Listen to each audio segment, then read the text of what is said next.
حوضے بنائے، پہلا حوضہ علمی لحاظ سے شیعت کے حوضے کی بات کر رہا ہوں۔ امام محمد باقر علیہ السلام، امام جعفر صادق علیہ السلام کا حوضہ، اور اس امام جعفر صادق علیہ السلام کی اس حوضے میں اہل سنت کے بڑے مقتدر ائمہ پڑھتے رہے، جیسے امام ابو حنیفہ، اور یہ پھر مکتب چلتے چلتے امام جعفر صادق کے بعد امام کے بھائی علی ابن جعفر نے شیعوں کا مرکز بنایا، وہ درس دیتے تھے۔ پھر امام موسیٰ کاظم کے بعد، جعفر صادق کے بعد امام موسیٰ کاظم مولا زندان میں چلے گئے۔ اس کے بعد علمی کام علی ابن جعفر نے شیعت مرکز بھی بنایا اور علمی طور پر بھی مدینے میں کام کیا۔ اس کے بعد چلتے چلتے یہ مراکز مختلف علاقوں میں کبھی ان کی تعداد بڑھ جاتی، کبھی کم ہو جاتی۔ بڑھنے کی وجہ برکت تھی، کچھ کم ہو جاتے اس کی وجہ شہادت اور قتل و غارت تھی۔ اور اتنا اللہ نے برکت دی علی کے شیعوں کو، علی کے ماننے والوں کو، کہ وہ شام اور عراق جو ان کے ناسبی اور دشمن اور بنی امیہ کا گڑھ تھا، جن میں انہوں نے کام ہی یہ کیا علی اور علی اولاد علی کو کی نفی کریں۔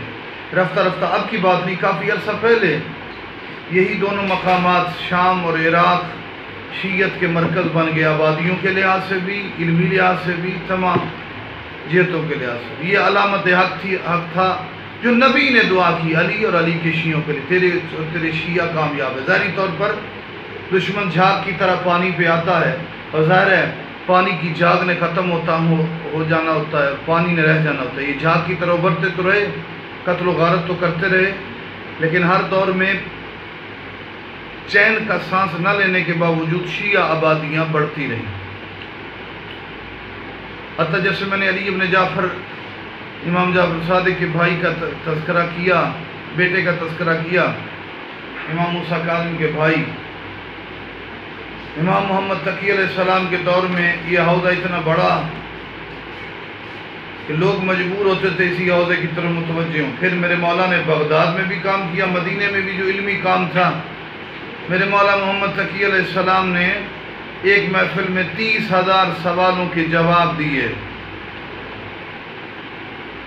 اور عرض کر چکا ہوں امام علی نقی اور امام حسن عسکری کے دور میں آبادی، علمی پھیلاؤ اور فقہ مشرقی شمالی افریقہ کی طرف پھیل گیا۔ لیبیا، تیونس